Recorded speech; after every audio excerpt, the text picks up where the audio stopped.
So, మార్కెట్‌లో sir చాలా రకాల డ్రింక్స్ ఉన్నాయి. అంటే 30స్ స్టార్ట్ కాగానే వుమెన్‌కి ఒక డ్రింక్ అని, లేదంటే కాల్షియం టాబ్లెట్స్ అని, సప్లిమెంట్స్ చాలా రకాలున్నాయి. ఇవన్నీ సజెస్టబులా? ఫ్రీగా ఇస్తారా ఇవన్నీ? డబ్బులకే కదా సార్. అర్థం అయిపోలే మీకు? యెస్. కాల్షియము మన తినే ఫుడ్‌లో కేజీలు కేజీలు ఉంటది. ఎలా? ఎందుకు మనం తినే ఫుడ్‌లో రైస్‌లో ఉంటది, కూరల్లో ఉంటది, మటన్‌లో ఉంటది, చికెన్‌లో ఉంటది, హ్మ్. హ్మ్. హ్మ్. పప్పులో ఉంటది. హ్మ్. నువ్వు మామూలుగా చిన్నప్పటి నుంచి తినే క్వాంటిటీ ఫుడ్ తింటున్నావంటే నీకు కాల్షియం అవసరం లేదు, మెగ్నీషియం అవసరం లేదు, ఏం అవసరం లేదు. హ్మ్.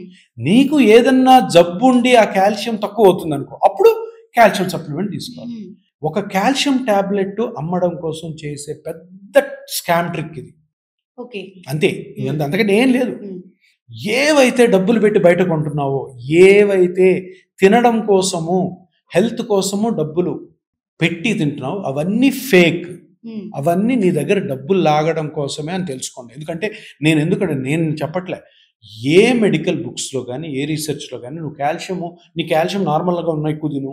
హ్మ్. నువ్వు లేడీవి కాబట్టి నీ కాల్షియం తగ్గిపోతదని ఎక్కువ తినిపించడం ఇవన్నీ పెద్ద స్కామ్ నమ్మొద్దు. ఓకే. ఇప్పుడు పాలు, పెరుగు ఇవేవి తీసుకోకపోతే మోకాళ్ళు తొందరగా అరుగుతాయి అంటారు ఒకవైపు. అంటే కాల్షియం తగ్గుతది అని చెప్పి.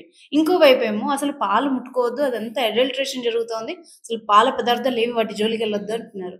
ఏంటి సార్ ఈ కన్‌ఫ్యూజన్? పాలు, పెరుగు, హ్మ్. మజ్జిగ ఇవన్నీ కూడాను నా ఉద్దేశంలో వేస్ట్. అంటే దానివల్ల ఏమి రాదు మీకు. ఓకే. ఇప్పుడు చిన్న పిల్లలు పాలు, పాలు, పాలు అని పిచ్చయిపోతుంటామా? హ్మ్. హ్మ్. అమ్మ పాలు, అమ్మ పాలు తప్పకుండా తాగాలి.